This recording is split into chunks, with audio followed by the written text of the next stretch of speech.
มู ไปไปจิเอาบูฮูดีได้มูจักแล้วบูฮูจักกันบูฮูจักกันเราอ่ะว่าเราเคยเราเอาเขามาให้เจ้าอยู่ได้หมดเลยเอาต้องพันเลยต้องพันเลยมามื้อนี้น้องดำคือแปลกเปลี่ยนไปแล้วบาดน้องดำปีใหม่ต้องเป็นคนใหม่บ่บ่ได้เป็นคือคนเก่าปีใหม่เลยลืมห้ามเลยนี่คนเดียวเอาทุกพันได้มาเลยทุกพันแล้วเอาเขาเลยไผทุกพันใช่2,000บ่เพิ่นนี่โอ้ยปีใหม่เลยเป็นคนใหม่แล้วบ่เลยไปตัวนึงใช่รถถีบเจ้าไปใช้ผมก็นี่เขาจะตกใจถามหารถถีบด้วยว่าขายแล้วว่าซั่นบ่ดีขายแล้วบ่ดีสาวดำขายอยู่ใช้ไว้ใช้มาจังได๋เตียงเพิ่นเสียใจได้เนาะ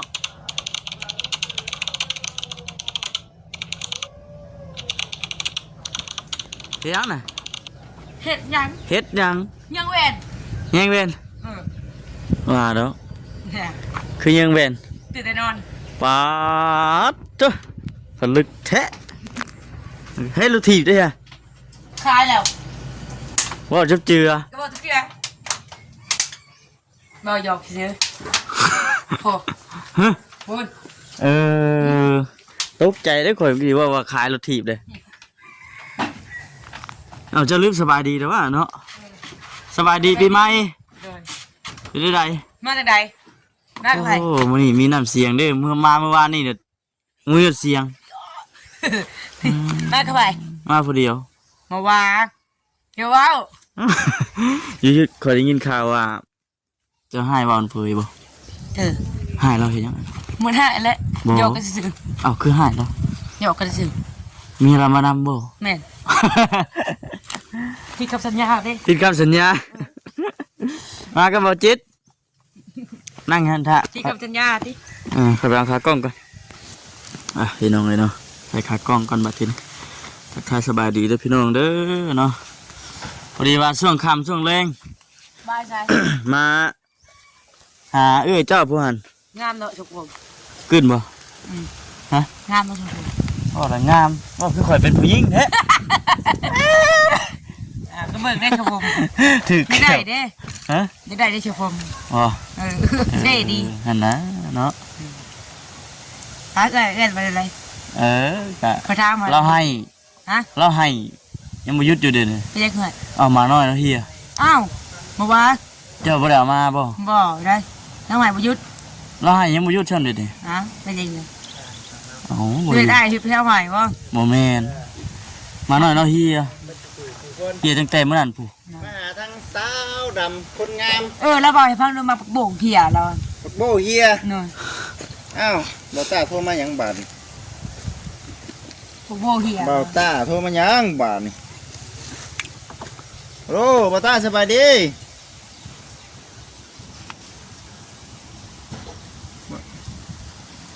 หากระหอดกินนี่กำลังสิถ่ายคลิป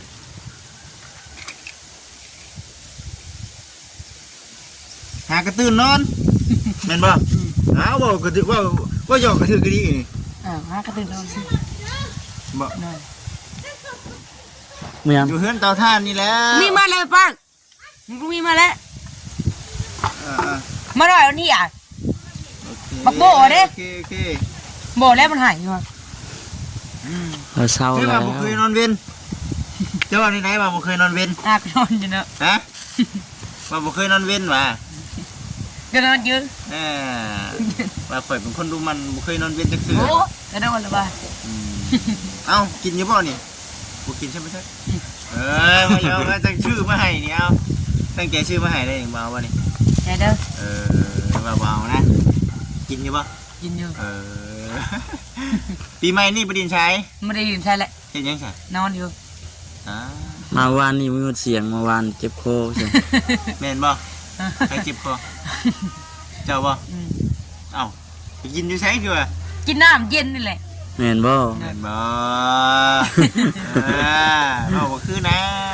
คือได้บ่เจ้าไปดีไปจักบ่แล้วสนองก็ว่าสนองนึกว่า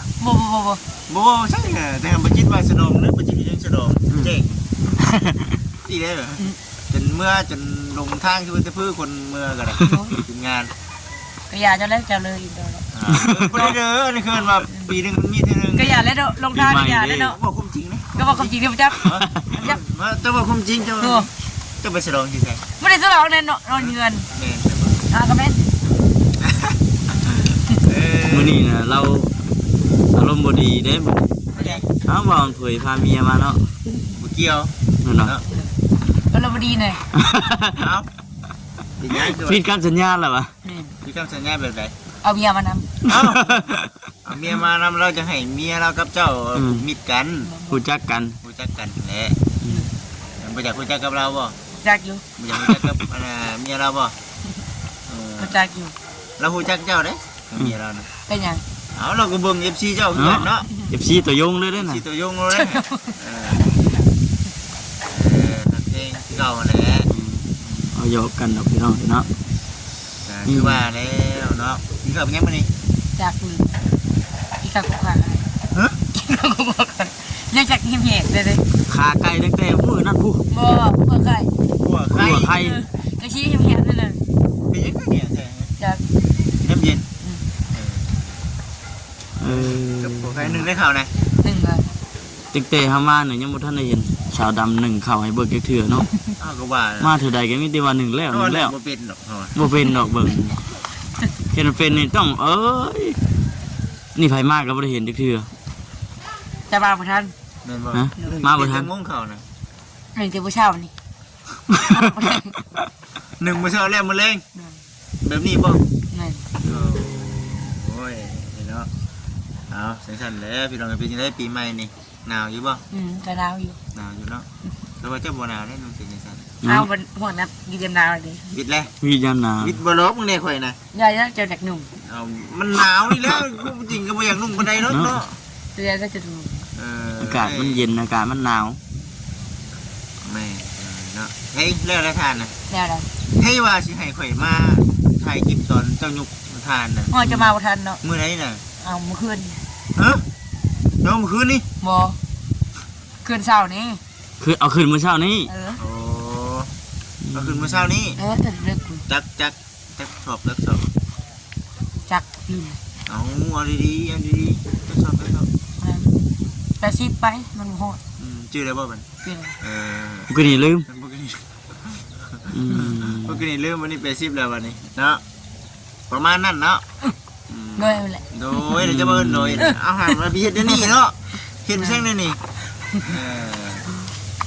FC เพิ่นก็ว่าโอ้ยเราบ่เคยเห็นนั่นว่าซั่น นี่ เอ้าผู้ได้มาน่ะ โมโห ไปไปจิ เอ้าบ่ฮู้ดีได้ บ่จักแล้วบ่ดูจักกัน โอ้บ่ฮู้จักกันเราอ่ะว่าเราเคยเราเอาเขามาให้เจ้าอยู่ได้ หมดได้ เอ้า ต้องพันได้ ฮะ ต้องพันได้ มามื้อนี้น้องดำคือแปลกแท้ เปลี่ยนไปแล้ว เปลี่ยนไปแล้วบาดน้องดำปีใหม่ต้องเป็นคนใหม่บ่บ่ได้เป็นคือคนเก่าปีใหม่เลยลืมห้ามเลยนี่ คนเดียว เอาทุกพันได้มาเลย ฮะ ทุกพันแล้วเอาเขากัน ไผ ทุกพัน 2,000ใช้ 2,000ใช่ 2,000บ่เพิ่นนี่เอ โอ้ยปีใหม่เลยเป็นคนใหม่แล้วบ่เลย เออ เป็นคนใหม่เล เป็ ย นคนใหม่แล้วนะบ่ได้คือเก่าจักบาทบัด ลงเบิดว่ะ ลืมห้ามเลยเดี๋ยวนี้ ลืมเลย ลงห้ามเลย เอ้าสบายดี สบายดีเด้อ คนเดียวบ่ แม่นมาคนเดียวมาฮอดโดนแล้วว่านี่ กินนี่แหละกินนี่แหละแกเบิ่งก่อนแบบมาเยี่ยมเบิ่งทางสลัมก่อนว่าปีใหม่ยังเป็นคนอยู่ว่า เป็นผี เป็นพี่แล้ว ไป บัด เลยเลยบัดปีใหม่นี่แฮงได้กูเก่าบาด แกนะเนาะมาเยี่ยมเบิ่งก่อนว่ายังเป็นผู้เป็นคนอยู่ เอาผีบ่ดักขมักเลย ฮะ ผีบ่ดักขมัก ขอยืนที่คนแสเอาเอ้ยว่าหยอกเจ้าหยอกอยู่บ่ดี หยอกนี่แหละ บ่ได้ว่าอีหลีบ่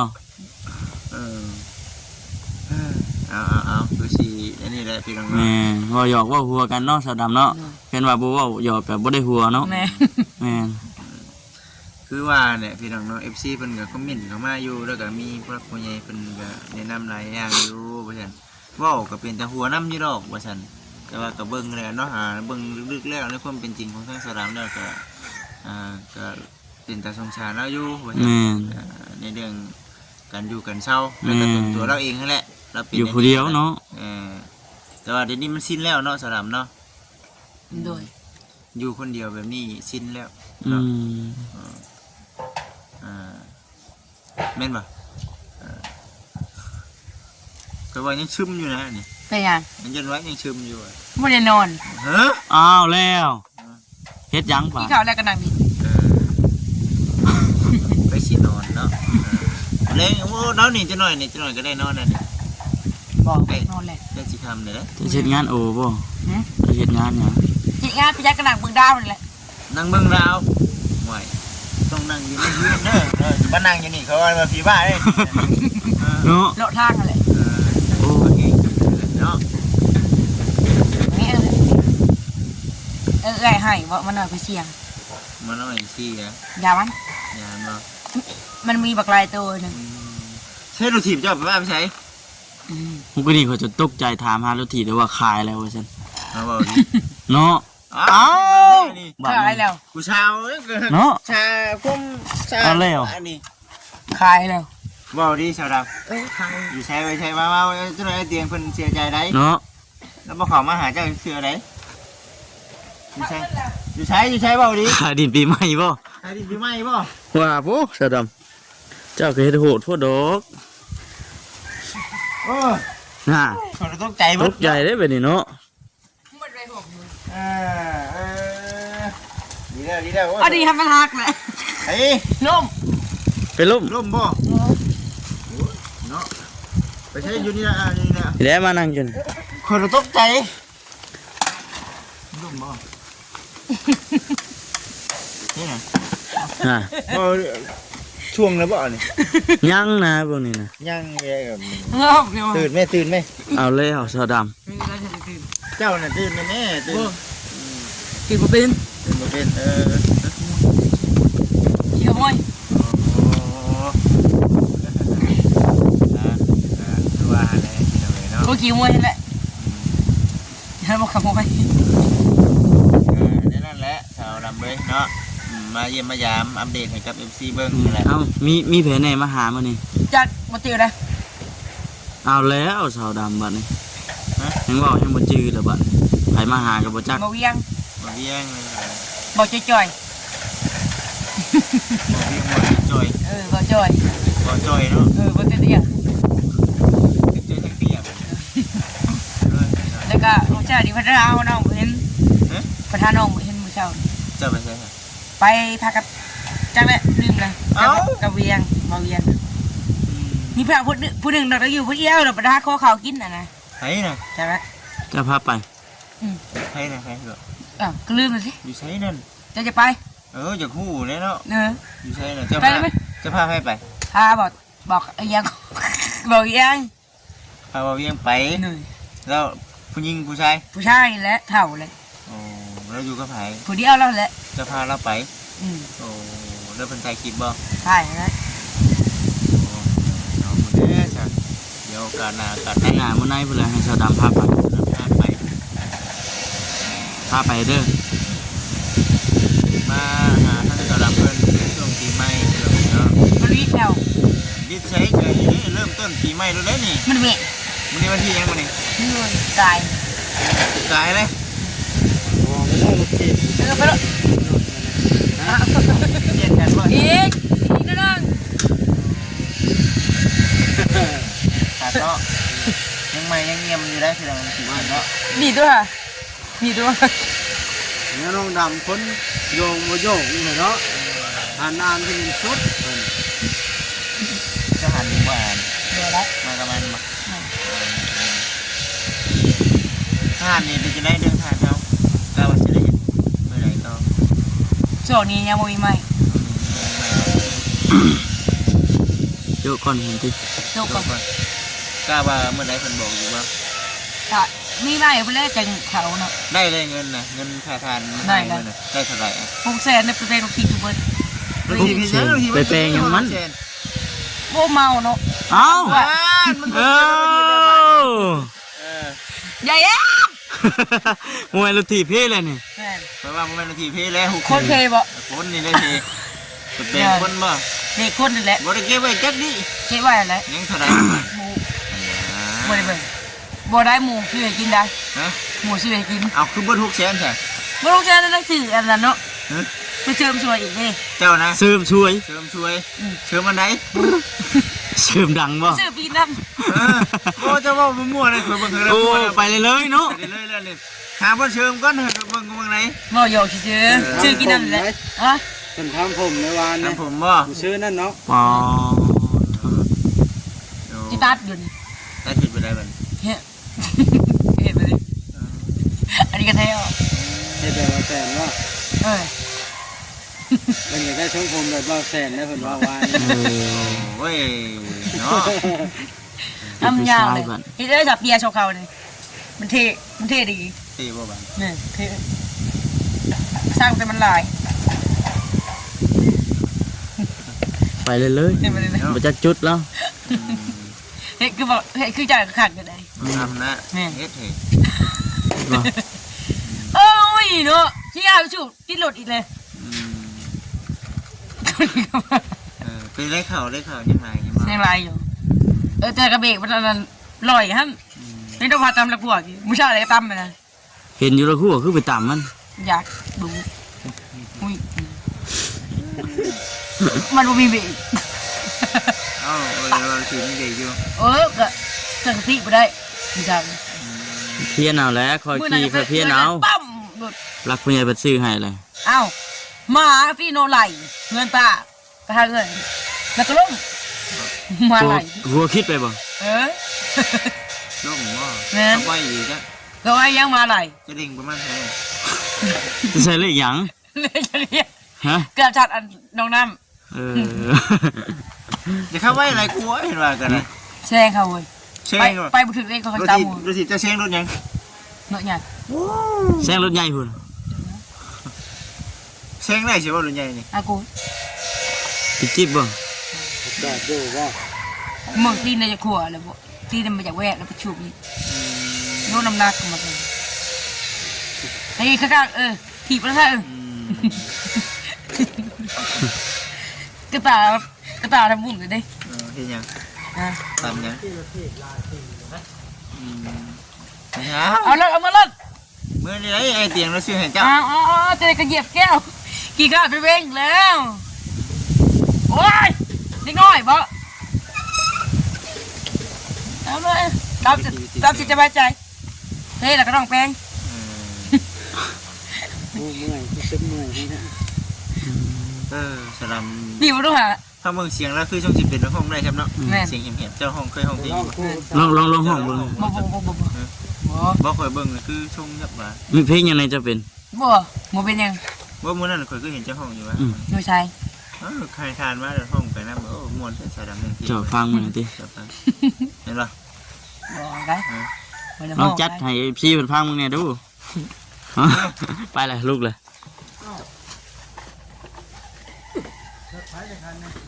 ไปบ่จิต ถ้าใครเอาอีก มาต้า บ่ แม่นมาต้าเพิ่นนั่นแหละมาเพิ่นพากันมาแต่วัดเนาะ ก็พัน แม่อยู่จิ๊บก็ว่าอยากไปอยู่หาข้างเบิ่งอยู่บ้านมีงาน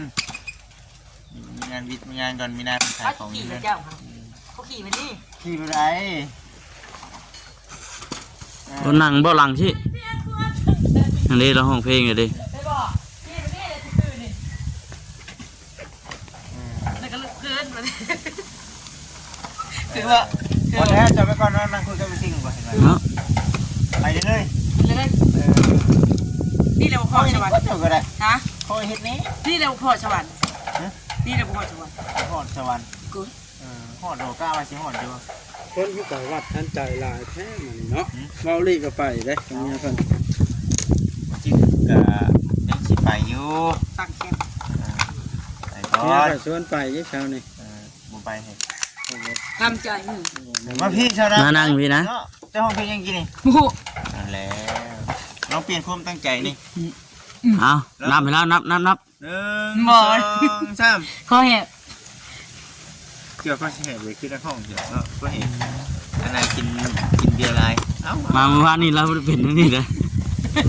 ว่านี่ เลย ทานยังกับบ่จักเนี่ยสินั่น คอแหบโพด บ่มื้อนี้ผิดปกติอยู่มัน เขาคนเป็นกินเบียร์บัดซะแล้ว หมูเลี้ยงครับหมูซื้อให้กินฮะหาแกะ เออเถอะ เบิร์ดบ่ เบิด แกงสาว ม่วนบ่ แม่น ผลึกก็ดีเนาะเจ้าเนาะ ม่วนพี่น้องเอ้ยเนาะกะ เจ้าที่ปิ้น ขับไว้พุ่นจ้ะ ครับได้เห็นสิปิ้น เข้าไว้โพด เล็งเบิดจักเท่าไหร่น่ะฮอดเท่าไหร่ ไม่ได้เล่งแล้วยกโลหะไปแล้ว คุณกำลังมาไปเลยเอ้าสบายดีเด้อสบายดีสภาพได้นึง สุภาพบ่มาเนี่ยลุงสินเนาะเพราะว่าอยู่บ่ค่อยได้เห็นลุงสินจักเทื่อได้เนาะสาวันเพิ่นก็ได้คุณทางนั้นเฮาเอ้า บาดี สบายดีปีใหม่ เปลี่ยนปีแล้ว เปลี่ยนปีแล้วบ่ เปลี่ยนปีเด้อ ปี2026บาทนี้ 26ลีเนาะวาน ปี2026เนาะ เรื่องนะหมูบนถีมันเป็นยังกับคนน่ะ มันเป็นหยัง เขาดาวค่ะ มื้อนี้น่ะน้องดำอารมณ์บ่จ่อยเลยมา เอ้า เฮ้ยค่ะ เหมือนเราบ่ได้กินน้ำนั่งฟ้านั่งพี่แล้วบ่ บอกนะ มันบ่ได้กินบ่ เอาอันเห็นเมียมาเวียนมานำเราลงผู้จ่อย เชี่ยวเพิ่นสิว่าอารมณ์บ่จ่อยนั่นใด อย่าไปเฮ็ดไม่ให้เพ่ค่ะ บ่ไปเลยเชี่ยวเราข้างนี้อย่าอารมณ์บ่จ่อยเนาะเชี่ยวมาหากันดีใจได้ สิได้ไม่เบียร์ ชื่อเบียร์ยังน่ะ ยังบ่ช่วงอยู่ เหนื่อยกินเลย ยังบ่ช่วงอยู่นี่ ยังข้างอยู่เมาข้างอยู่ เนี่ย เนี่ยบ่บุญเคยมา เออบ่เคยมากับเมีย นั่นแหละเป็นเงาๆว่า สิเป็นภาษามาก็นี่ดีเลยเฮ็ดเชี่ยวกันเลย เนาะ บ่ได้ว้าวเลยเสียเท่านะ เอาไว้จะเอาบ่วอดบ่ ว้าวยังทั้งนั้นบ่ อันนี้มันบ่มีจะเพิ่งเหี่ยวใช่ฮักเลยลุก มันรุดบ่ รถพี่เบิดเลย ใหญ่อันนี้ข้าวเราฉีดลูกไม่ได้มาลงร้อยเปล่า ให้มาเซ็นมื้อได้บ่ เธอยังไม่ได้มา ยังบ่เข้ามา กินเผยมาก่อน โอ้เปิดไฟลายคนนอกเปิดนั้นเลยนะ พอดีเต็มกระบะรถนึงเพิ่นไง เพิ่นยังสิมาแวะอยู่นี่อยู่บ่ จังหวะ เย็นเมื่อเลยเนอะ คนเฒ่าคน ผู้ใหญ่เพิ่นมานํ บ่แวะเนาะบ่แวะ เพิ่นว่าเพิ่นมาแล้วเพิ่นยันแวะอยู่ กับทางที่ไปกับที่งานครับบ่เป็นหยัง เป็นไปกับพ่อเฒ่าแม่เฒ่าเพิ่นนะเนาะ ดีแล้วว่าตัด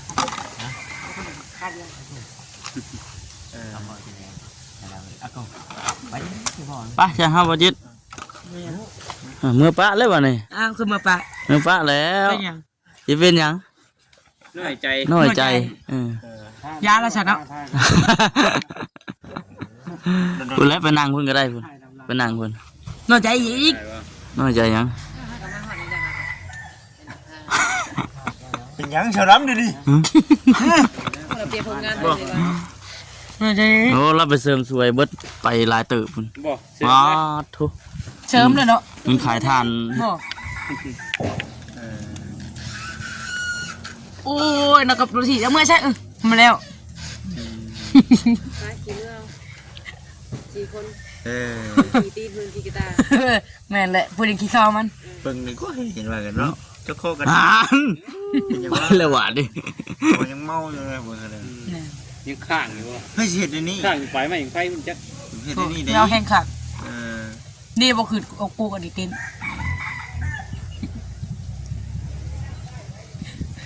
ปีใหม่คนก็ต้องเป็นคนใหม่ แม่น โอ้ย เมากับไม่ได้หูยังมาตีเขากันนี่ อ้าวบาทนี่ พอมือใส่ปั้วหลังจากนั้นเตะพอตีเขาเพิ่มเมา การในคนบางคนที่เท่านี้ก็ยังเมากับฮาตีตะหมูนะ แม่นปั้วเอาไปได้ก็ปั้วเลยแล้วก็หัวแล้วก็ยุ่มโฟมเขาอีกถีบลูกปังอีก ตีจนแดงกูพอยัง ไป เป็นห้อยอยู่คนเท่านี้เลย เมาเออ เอาใครวะ นั่นแหละก็ว่าชมูด รุ่นแทกเลย ผู้ชายเนี่ยน่ะใกล้เนาะเรามีเมียแล้วถีบลงปังอีกตีอีกเมาเต้นกวนอีกโย จิตต้องเล่นแล้วจะไหนเด้อ ตีแล้วไปไปดึงหน้า บ่จิตกับมีเมียได้ นะ บ่จิตกับมีเมียแล้ว ก็บอกคน ว่าเมียคุณบ่ แม่น เดี๋ยวว่ามื้อนี้เห็นบ่ เฮ็ดมาจกมาโยตีทำเพิ่นจัก บ่ไม่จกยังแม่ ยกเขาทำจิตลงตังเห็น จ ตั ก ว แบบไหนจกยัง หมูหมายคนมันเมาเนาะ ทำเขายังน่ะ ทำมาแล้วมันถูกหมักโจก จกยัง บ่ ฮะ ช่วงบ่ เออทำมือใส่บนแม่อูบัดปุ๊บจะจีเจ็บก็บ่เจ็บเลยเนี่ยว่ายาเมานี่ยาเมาแอกได้ เหมือนจกคอหักบ่ กุ้ยบ่ได้ยังบ่ไม่ได้ป้าเลยป้าเอาไปได้ป้า เออเนาะ เอาให้ม่วนให้ชื่นตัวสิว่าไปตีกัน ข้าวเมาเนาะเขาเอาไปจกเนาะ จกยัง รู้แล้วเสี่ยวให้คักเปาดู ผลึกเนาะเจ้าเนาะ ขี่ลงกลางเลยมือนะ มาตีกันนะเบิ่งคือสิตีกันเจ็บหลายเติบอยู่เบิ่งเหรอทั้งตีทั้งเตะ เงาได้ขี่เขาเขาไปตีเขาเขาก็หัวซื่อ ไปเชื้อโรคอย่างเลยนะติ ๆบ่ชนโลกยังเลย